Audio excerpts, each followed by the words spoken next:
Hello students, again welcome to the official YouTube channel of SSCM College Mandalgarh. I am Anjali Agarwal, Assistant Professor of Economics and Financial Management.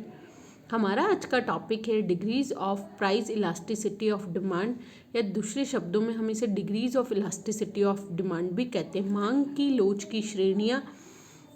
तो मांग की लोच से आशय सामान्यतः मांग की कीमत लोच से लगाया जाता है। मांग की कीमत लोच से क्या आशय होता है, मैं ऑलरेडी एक वीडियो अपलोड कर चुकी हूँ मांग की लोच का।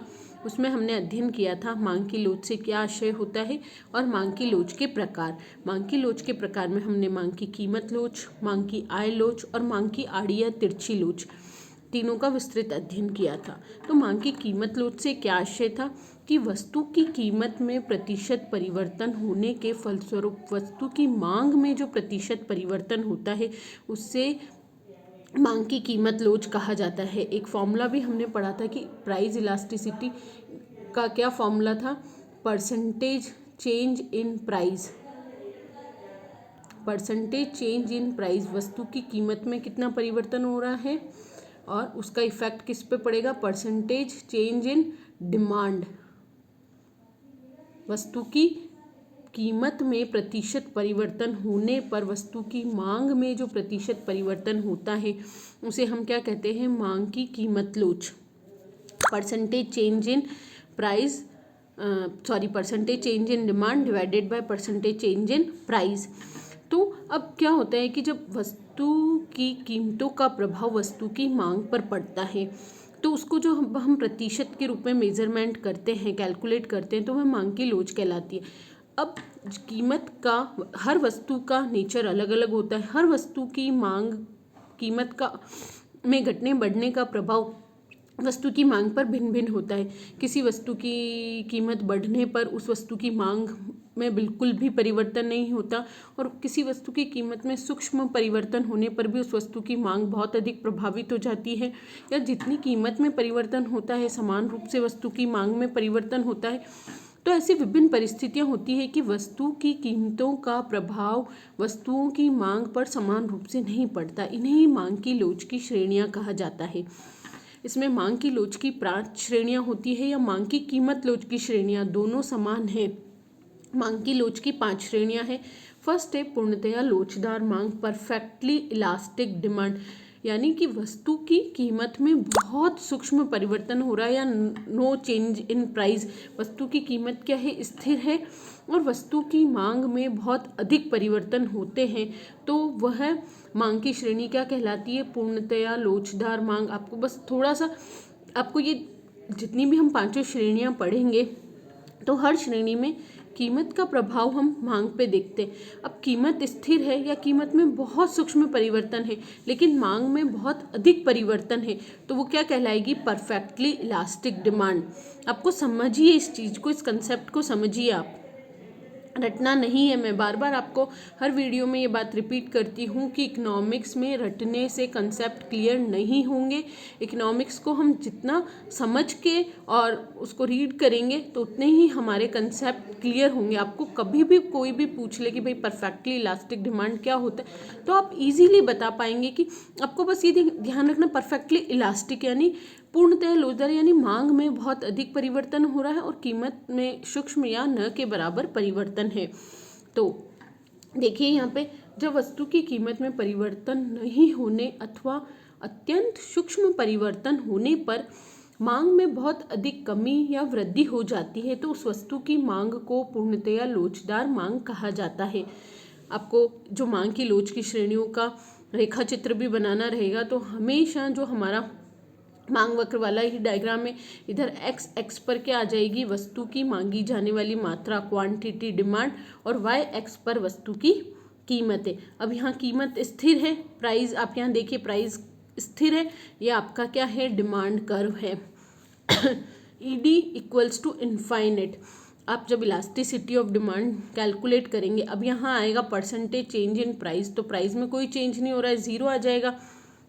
और परसेंटेज चेंज इन डिमांड, अब डिमांड कितनी परिवर्तित हो रही है, अधिक हो रही है, कम हो रही है, तो जब भी आप इलास्टिसिटी ऑफ डिमांड कैलकुलेट करोगे तो आपका आंसर आएगा ईडी इक्वल्स टू इनफाइनेट। तो पूर्णतया लोचदार मांग में जो वस्तु का मांग वक्र होता है वो क्या होता है, ओ एक्स के बिल्कुल समानांतर। आप ये देख रहे हैं ना पीडी, ये इस तरह के जो छोटे छोटे क्वेश्चन हैं ये आपसे ऑब्जेक्टिव में पूछे जाते हैं। आपका ये मांग की लोच वाला चैप्टर बहुत इंपॉर्टेंट है और ऑब्जेक्टिव क्वेश्चंस कॉम्पिटिटिव एग्जाम्स में इसमें से बहुत पूछे जाते हैं। अब यही है कि भाई अब पूर्णतया लोचदार मांग में वस्तु का मांग वक्र कैसा होता है, तो वस्तु का मांग वक्र कैसा है, ओ एक्स के समानांतर है या क्षैतिज, और यह एक काल्पनिक स्थिति है जो वास्तविक जीवन में देखने को नहीं मिलती है। कोई भी वस्तु ऐसी नहीं होती है वास्तविक जीवन में जिसकी मांग पूर्णतया लोचदार हो, यानी कि कीमत में कोई भी परिवर्तन या सूक्ष्म परिवर्तन होने पर भी वस्तु की मांग बहुत अधिक परिवर्तित होती हो। तो फर्स्ट हमने पढ़ा पूर्णतया लोचदार मांग। अब जस्ट इसका रिवर्स है, पूर्णतया बेलोचदार मांग, परफेक्टली इनइलास्टिक डिमांड। जब किसी वस्तु की कीमत में बहुत अधिक परिवर्तन हो रहा है, कीमत पहले 10 थी, 10 से बढ़ के 100 हो गई, 1000, यानी बहुत अधिक चेंजेस आ रहे, चाहे वो बढ़े चाहे कम हो। वस्तु की कीमत में परिवर्तन से आशय यहाँ कीमतों में वृद्धि भी हो सकती है और कीमतों में कमी भी हो सकती है। जब किसी वस्तु की कीमत में बहुत अधिक परिवर्तन होने पर उस वस्तु की मांग में कोई भी परिवर्तन नहीं होता है तो उसे हम पूर्णतया बेलोचदार मांग कहते हैं। अभी हमने ऊपर देखा था, इसका जस्ट रिवर्ड, पूर्णतया लोचदार मांग में प्राइस क्या थी, स्थिर थी, और मांग क्या हो रही थी, परिवर्तित हो रही थी। पूर्णतया बेलोचदार मांग में हमारे प्राइस में चेंजेस आ रहे हैं लेकिन हमारा जो डिमांड वक्र है वो क्या है, बिल्कुल स्थिर है, मतलब मांग में किसी भी तरह का कोई परिवर्तन नहीं होता है। ईडी इक्वल्स टू यहाँ क्या है, 0, और पूर्णतया लोचदार में ईडी इक्वल्स टू इनफाइनाइट, और यह पूर्णतया बेलोचदार। इस प्रकार की मांग काल्पनिक होती है। वास्तविक जीवन में इस प्रकार की मांग की लोच प्राय दृष्टिगत चर नहीं होती है। गणितीय भाषा में इसे ई इक्वल्स टू 0 कहा जाता है। तो यह पूर्णतया लोचदार का बिल्कुल विपरीत है। पूर्णतया बेलोचदार मांग कि जब वस्तु की कीमतों में बहुत अधिक परिवर्तन होने पर भी वस्तु की मांग में कोई परिवर्तन नहीं होता या बहुत सूक्ष्म परिवर्तन होता है तो इसे हम पूर्णतया बेलोचदार मांग कहते हैं। नेक्स्ट है लोचदार मांग, इलास्टिक डिमांड। इसे हम अन्य शब्दों में इकाई के बराबर लोचदार भी कहते हैं। इकाई के बराबर क्योंकि इसका जो आंसर है वो है ई इक्वल टू 1, यानी इसका क्या मतलब हुआ, जितना परिवर्तन मांग कीमत में हुआ है। फॉर एग्जांपल यदि 10% चेंजेस हुए हैं प्राइस में तो सेम 10% चेंजेस ही किस में होंगे, डिमांड में होंगे।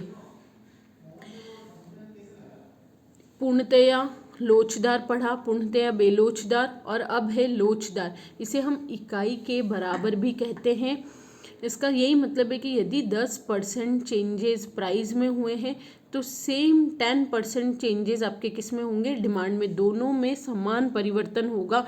तभी तो जब हम कैलकुलेट करते हैं फॉर्मूला क्या होता है हमारा, change in price divided by change in demand. तो ये जैसे हमने बोल लिया कि ये चेंज इन प्राइस है, ये हमारा चेंज इन डिमांड है, सॉल्व करेंगे तो हमारा आंसर आ जाएगा ई इक्वल टू 1। तो जब मांग का आनुपातिक परिवर्तन कीमत के आनुपातिक परिवर्तन के बराबर होता है तो मांग की लोच क्या होती है, इकाई के बराबर होती है। इसे हम लोचदार मांग या इकाई के बराबर भी कहते हैं। अन्य शब्दों में जब किसी वस्तु की मांग में उसी अनुपात में परिवर्तन होता है जिस अनुपात में कीमत में परिवर्तन होता है तो मांग की लोच क्या कहलाती है, इकाई के बराबर। जो मैंने आपको एग्जांपल दिया था इसमें भी इसी तरह का गिवन है। यदि वस्तु की कीमत में 10% वृद्धि होती है और उसकी मांग मात्रा में 10% कमी हो जाती है, ये तो हमें पता है कि अगर वस्तु की कीमतें बढ़ेगी तो उसकी मांगी जाने वाली मात्रा क्या होगी, कम होगी, तो लोचदार मांग कहा जाता है। गणितीय भाषा में इसे इक्वल्स टू 1 द्वारा व्यक्त किया जाता है। सामान्यतः आरामदायक वस्तुएं इस प्रकार की होती है। अभी आपने पूर्णतया लोचदार और पूर्णतया बेलोचदार, वो दोनों एक काल्पनिक स्थिति थी। वास्तविक जीवन में दोनों कोई भी ऐसी वस्तु नहीं होती जिसकी मांग की लोच पूर्णतया लोचदार या पूर्णतया बेलोचदार हो। अब आपसे जैसे एग्जाम में इस तरह से भी क्वेश्चन आते हैं कि आरामदायक वस्तुओं की मांग की लोच कैसी होती है, तो आरामदायक वस्तुओं की मांग की लोच इकाई के बराबर होती है या लोचदार मांग होती है, क्योंकि सामान्यतः जो आरामदायक वस्तुएं होती हैं, कंफर्टेबल गुड्स जिन्हें हम कहते हैं इंग्लिश में, उनकी मांग में उतना ही परिवर्तन होता है जितना सामान्यतः कीमत में। यदि कीमत 10% से बड़ी है तो मांग भी क्या होती है, 10% से कम हो जाती है। अब इसका अब इसका डायग्राम वही, ओ एक्स पर वस्तु की मात्रा, ओ वाई एक्स पर वस्तु की कीमत। मार्किंग इकोनॉमिक्स में डायग्राम्स में हमेशा प्रॉपर होनी चाहिए। अब आपको जो ये मांग वक्र है ये बिल्कुल स्ट्रेट है।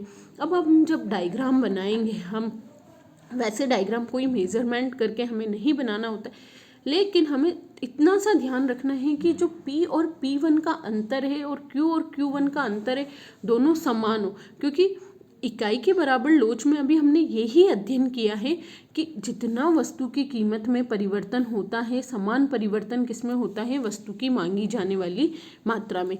तो आपको डायग्राम बनाते समय बस ये इतनी सी बात ध्यान में रखनी है कि जितना गैप आप यहाँ ये जितना कीमत में परिवर्तन बता रहे हैं, समान परिवर्तन आपको किस में बताना है, वस्तु की मांगी जाने वाली मात्रा में। क्योंकि ये कौन सी लोच है, इकाई के बराबर। इसमें जितना वस्तु की कीमत में परिवर्तन होता है, समान परिवर्तन वस्तु की मांग में होता है। अब ये एक क्वेश्चन बहुत बार पूछा जाता है। हमने जब आरपीएससी कॉलेज लेक्चरशिप का या नेट का एग्ज़ाम दिया था, उसमें भी ये क्वेश्चन रिपीट हुआ था, उसमें भी क्वेश्चन आया था। अब ये अभी आपने जो देखा वो मांग वक्र बिल्कुल क्या था, लीनियर, बिल्कुल स्ट्रेट है ना, डीडी जो आपका डिमांड कर्व है।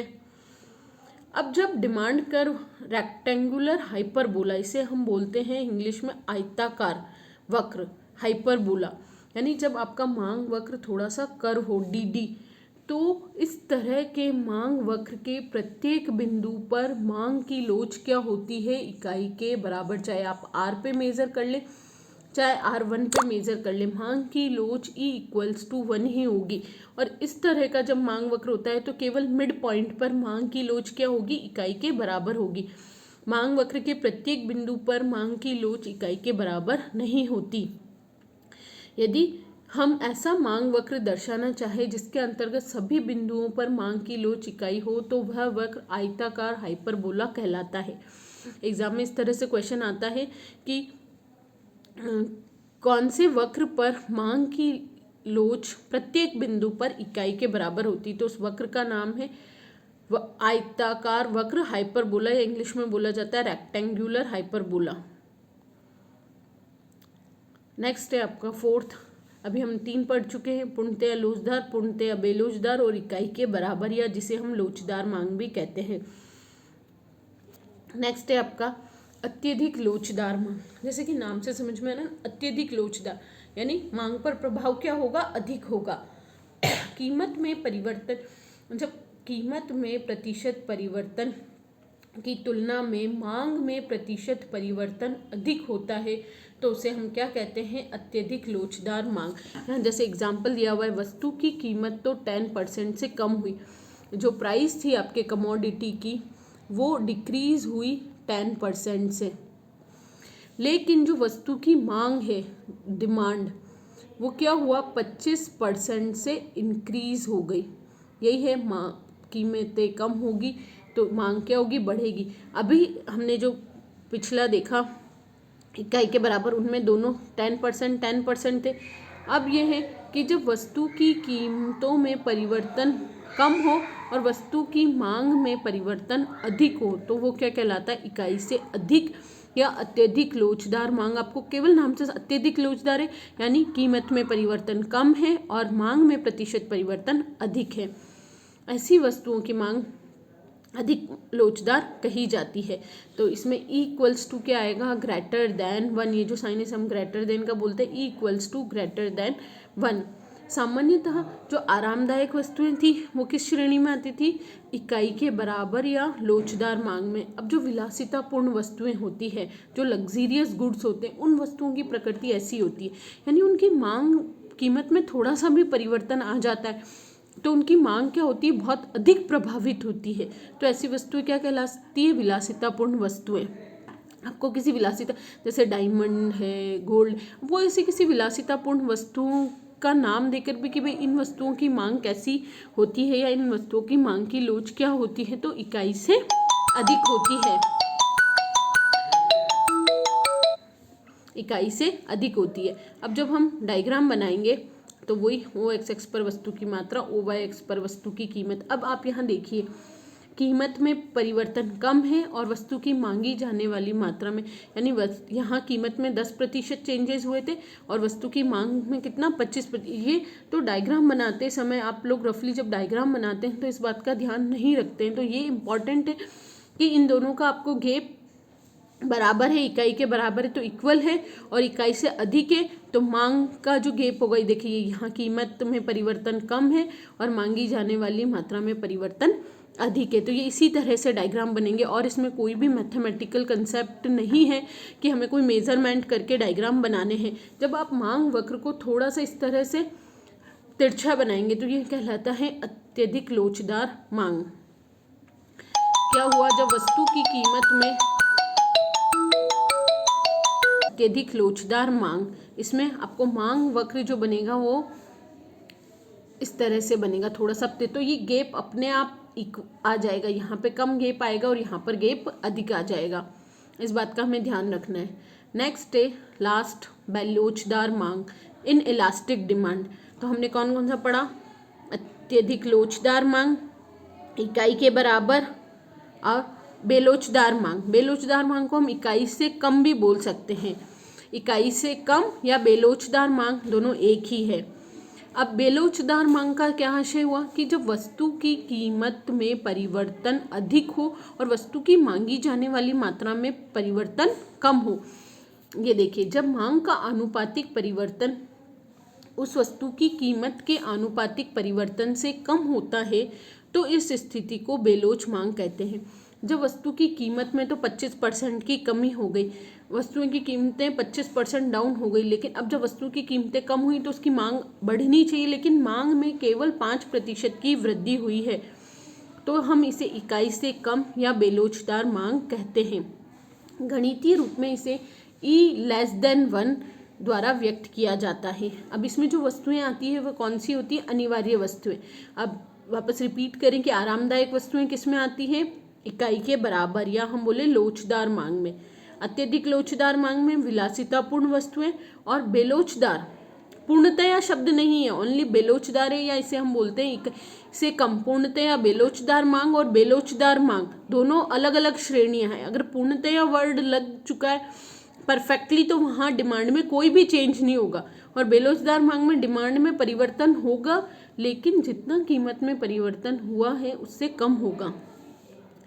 तो यहाँ हम रेखाचित्र देखते हैं, OXX पर वस्तु की मात्रा, OYX पर वस्तु की कीमत। अब आप जब अत्यधिक लोचदार में हमने एकदम तिरछा बनाया, अब हम जब इसे OYX के इस तरह पास में बनाएंगे तो अब ये देखिए, यहाँ कीमत में परिवर्तन अधिक है और मांगी जानी, ये गैप ज़्यादा है, कीमत में परिवर्तन अधिक है और वस्तु की मांग में परिवर्तन कम है, तो ये क्या कहलाती है, बेलोचदार मांग। कौन सी वस्तुओं की होती है, अनिवार्य वस्तुओं की।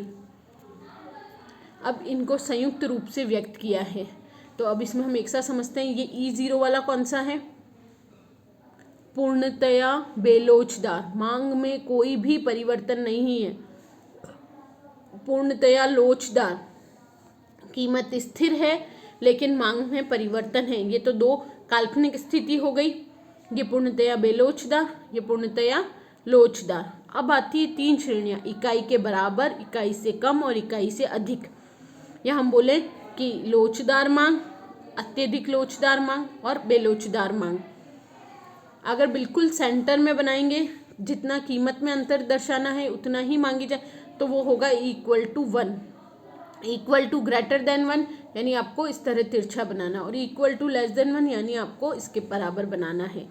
तो इस वीडियो में हमने मांग की लोच की 5 श्रेणियां, या जिसे हम मांग की कीमत लोच की श्रेणियां भी कहते हैं, पूर्णतया लोचदार मांग, पूर्णतया बेलोचदार मांग, इकाई के बराबर या लोचदार मांग, अत्यधिक लोचदार मांग या इकाई से अधिक, और बेलोचदार मांग जिसे इकाई से कम कहा जाता है। ये इकोनॉमिक्स का आपका एक इम्पॉर्टेंट टॉपिक है।